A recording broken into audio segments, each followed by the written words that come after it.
Good evening, everyone. How are you this evening? I hope everybody is well. So nice to see you here this evening. So nice to be back on this Friday, August 7th. And yeah, I'm a few minutes early. I'm getting used to the new system. It takes me a minute, but it's great to be here.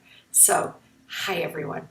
So, we've been talking about all this week pieces that, they're unforgettable. They stay with us. They stay with us because of the experience we had in the museum when we were looking at it or online, or they stay with us because we are at a certain point in our lives and it kind of fuses or imprints that moment where we were at that time, or for a myriad of reasons, right? A myriad of reasons. So I asked everybody to please tell me, anybody who wanted to join in, what their favorite pieces are. And I got a lot of great responses. Hi, Clyde. Hi, Arlene. How are you? Hey, Jamie Ballet. Great to see you. So I want to show you some of what you guys chose, which I really love to see because it tells me, I always tell my students, um, you know, hashtag looking is learning, that when we look, we learn, the whole spiel I give. But I also tell them it's so important that, I just want to tip this a little bit, that when they tell me their observations, it's really important that I hear them and that I don't, they're not worried about being right or wrong, that it's simply a function of what they see, that their observations are who they are. And it's a pathway for me to see who they are. And it's in many ways a shorthand too. So based on what they're seeing, I get a sense of who they are. In a way, it's almost like a code. They're letting me into their world in a way that you don't get when you're working with students and you just want the right answer. So the same way, by you telling me the pieces that really call to you, it's told me something about you, which is really wonderful. And I think it's just such a wonderful way of revealing ourselves. And it's like, as Jamie Ballet, a great artist on this feed and also a phenomenal educator, talks about slow looking, this process of slow looking at art, letting it reveal itself. In that way of teaching, it's like I'm getting the students to reveal themselves in a slow way and in a way that's empowering to them and in a way that no one feels exposed. They're just kind of blooming. So it's really nice. Yeah. No, I'm all dressed up with nowhere to go, Arlene. And I'll tell you why. First of all, this beautiful necklace was given to me by Arlene. That's the first thing. Second, I'm trying so hard to support everybody's businesses and ventures and stuff. And one of my favorite people to always support is Zinda Williams. She's a phenomenal stylist, and she's always styled me for Cheddar and such. And so she recently had a trunk show on Instagram Live, and I got this little top, and so I thought I'd wear it for everybody. Hey, Charles, how are you? Yeah, I'm sure you're beyond exhausted. I do too. Yeah, just join the workshop, Arlene. Don't worry about being tired. I'm exhausted too. In fact, I have to tell you guys, I was in pajamas up until about an hour ago, and my arm is I'm still struggling with my arm. And another person that I always want to support in all of his endeavors is Dion Wilson, and he teaches with Looking is Learning. And he is also a phenomenal dancer and also OT. So we've been working on getting this arm movement and getting it unstuck. And it's very, very, very hard work. And I'm a little exhausted today. Hey, Leslie, how are you? I know I look like I'm going to a gala, but I'm not. This is all for you guys tonight on a Friday night. And you know what else? Hopefully my mother will join soon. Tomorrow is would have been my mother's 61st wedding anniversary. And so August 8th always starts this week of August birthdays in my family. It's my parents' anniversary, then my brother's birthday, and then my birthday. And last August we had Yes, she is, Charles. Zinda is a friend with the actor who played Jean-Luc. She also styled him on Broadway when he was playing. I can't remember the role. Zinda has styled a lot of amazing actors and people. She's also designed for Alvin Ailey and works with Byron Lawrence, who dressed Mrs. Obama. So I'm always honored. So last summer was a very, very difficult summer. We lost our niece to suicide. I lost a very, very good friend just in a breakup. These things happen. And so I never expected, and then I'm going to get to all of your paintings, I never expected that in this summer of COVID, this would be a better summer.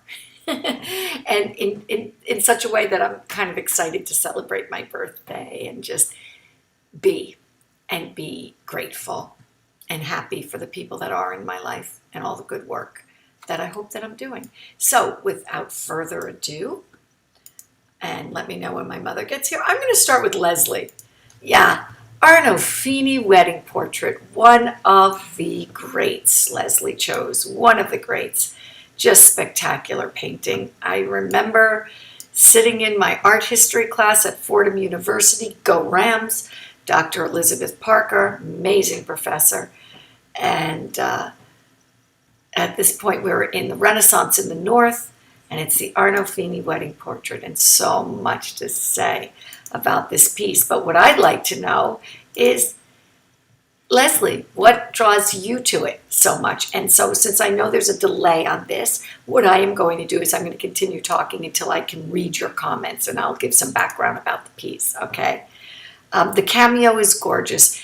Leslie, it is, and it was a gift from Arlene Joseph, and I swear to you, I wear it every single day. Hi, Mom. How are you? I don't know if you just heard, but I was congratulating on you for you tomorrow, which would have been your 61st wedding anniversary, and it's kind of August 8th, and it starts the week of birthdays, and my birthday, my brother's birthday, my husband's birthday, my aunt's birthday was just a few days prior. So, yeah. All right. Yeah, Jan Van Eyck. Yeah, we did a smart start on it. So I want to know what Leslie loves about it. And in the meantime, I want to read you. This must be, and this is from the National Gallery, this must be one of the most famous and intriguing paintings in the world. A richly dressed man and woman stand in a private room. They are probably Giovanni di Nicolai di Arnolfini, an Italian merchant working in Brugge, and his wife. Although the room is totally plausible, as if Van Eyck had simply removed a wall, close examination reveals inconsistencies. It's funny, as I'm reading this, I'm working with Jamie Ballet, and he's doing a project from one of my classes in which he takes apart a cube, and he shows how so many paintings are kind of like the fourth wall. You take that out and you have the painting. And I'll explain it more. It's complicated, but it reminds me of that, right, Jamie? The room, if you remove that wall, here's your painting. Close examination reveals inconsistencies. There's not enough space for the chandelier, and no sign of a fireplace. Moreover, every object has been carefully chosen to proclaim the couple's wealth and social status without risking criticism for aping the aristocracy. Now, this is really important. I'm not sure. I do believe the art history circles understand this. At this time, and 2 centuries further on, right, when we get into Dutch landscapes, which are about 16th century, right? Those, I mean, not Dutch landscapes, Dutch still lifes. These portraits, the Dutch still lifes, these paintings become important shows of wealth. It's how people feel good about their lives. It's how people acknowledge who they are, and then they're able to show them off for their friends. I mean, if you can have a portrait painted like this, you've arrived, right? If you have a Dutch still life, it's meant to show that you understand world travel. You may not be traveling the world, but you have the money to buy the things that are coming in from China. Ming vases. Where do we get the Dutch Delft tiles? Dutch Delft tiles are inspired by the Chinese Ming vases, right? Beaver skin from Mannahatta, New York, maps, things like that. So this is very important, this notion of showing wealth. The man's hand is raised, apparently in greeting. On the back wall, a large convex mirror reflects two men coming into a room, one of whom also raises his arm.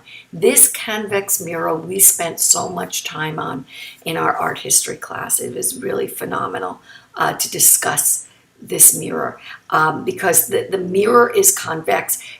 A regular mirror that's just there to reflect is called a reflecting glass. Then there's convex mirrors. It's a whole study. Immediately above it is Van Eyck's signature. Could the man in the mirror be Van Eyck himself with his servant coming on a visit? Interesting. Very interesting. So what does Leslie say? The mystery, the colors, the opulence, exactly. All the symbolism, the whole aura of the camera obscura. I agree with you. Hockney's book, Secret Knowledge on Camera Obscura, was so interesting. I read it in 2 days. Oh, I'm going to read it. Thank you for that. Yeah, thank you for that. Yeah, it's fascinating. And so many people have argued. There's impassioned arguments that this woman is expecting that she's pregnant. She's not. It's the style of dress, and her gown is so long with such a long train, and she's holding it up. Those kind of A-line dresses were all the rage, so to speak, in vogue during those days. Yeah, so I love this portrait. Thank you so much, Leslie. Thank you so much for sharing this. Let's stay in this kind of time frame. Mr. Jamie Bellet, you surprised me. Titian. I love this. I want to know what you love about this, Jamie. Because again, I talked about Jamie's slow looking and talked about his notion of the cube. Jamie, I almost thought you were going to choose something, I don't know, different, but I love that you chose this. So I'd love to hear your take on this portrait. I'm going to see if I have anything about it.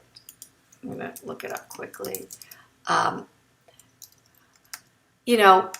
came late to the game with Titian, and I'm a converted woman now.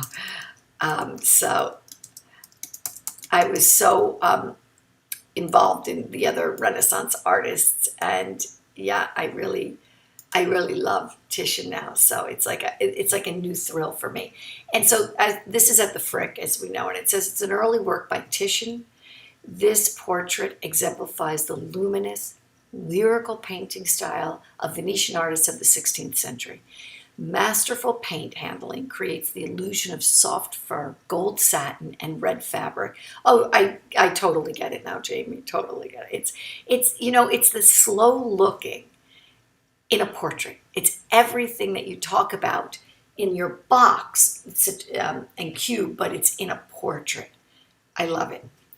And the red fabric, perhaps felt, of the sitter, with dark eyes that seem to look into the distance, the young man wears an expression that signals a deep, reflective interiority. One gloved hand lingers on the hilt of his sword.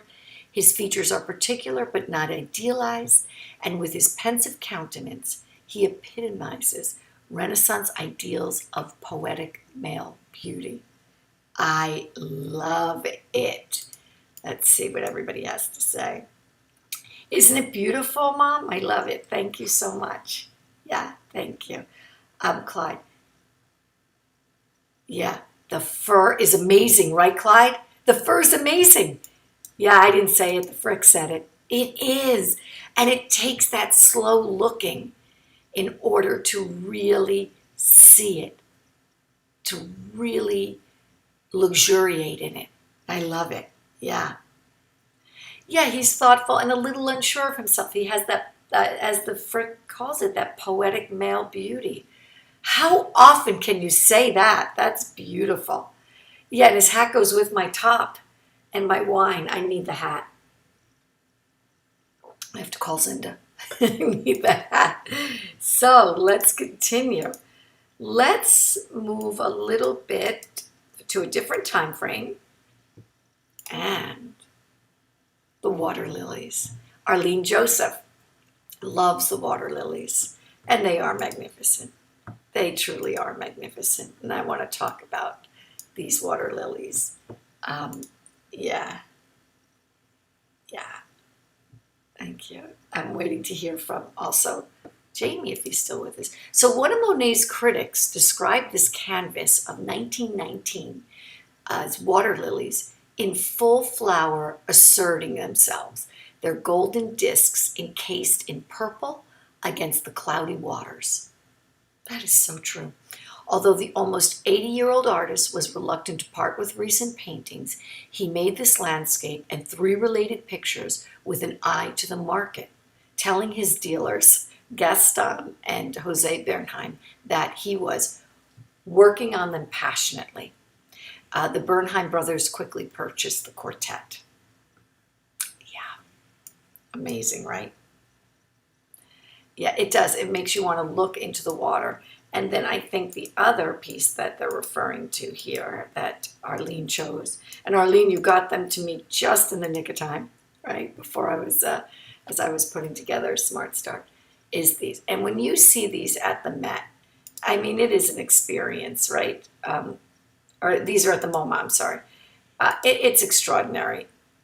It's extraordinary. You sit in that room and you are submerged and surrounded. It's fantastic. Yeah. Yeah, it's interesting, Clyde. And I know I understand completely why you love them, but they haven't captured you, so to speak, because I'm going to show you your piece next. Yeah. Yeah, it's beautiful. And you can see, it's interesting because you see Arlene's, in Arlene's work, you see the influence. There's absolutely no question. So that's really wonderful. And then that brings us to Clyde. Yeah, let's go to, well, first, you know what? Let me do this. Let me go to Charles Ratty with a Van Gogh. And I also have another piece from Leslie of a Van Gogh. This is a really wonderful Van Gogh painting, and I'm sorry I don't have the full attribute on it, Charles. I didn't have enough time to look it all up. But I love this painting. You know, you have so much of his different kind of brush strokes happening. And the trees are, I don't know what season it is. Is it summer? Is it fall? There's all kinds of colors happening that would suggest fall, but the way that that sun is beating, but yet also the trees suggest autumn, don't they? That it seems to be leaves are down, but it is a remarkable piece. And so tell me, Charles, what it is for you with this work. Yeah. Yes, I love that, Charles. See, now that's one of those comments that's a pathway for me in. The trees are like statues. They are. So really what you're saying is he anthropomorphizes the trees. The trees have this almost human quality to them, like a statue would, right? That they're so present, they're so there. And you're so right, because usually his sun, right? The sun plays such an important part of Van Gogh's piece, and certainly the brushstrokes in the foreground, but those trees, they are rooted in the earth, and yet they're so present and so wavering at the same time. I love that. Yeah, I like the full sunshine as well. Great. And then, friends, all right, this is one of my favorites also. And I'm going to read a little bit about it because this is Caravaggio, and this is the incredulity of St. Thomas, the doubting Thomas, right?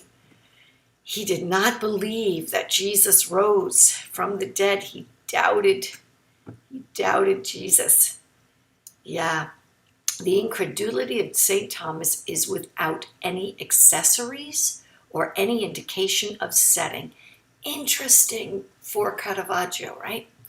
It is tensely concentrated, compact within a solid Romanesque archway formed by the outline of the 4 figures clustered, intimately together around a dark background. And I have to tell you something.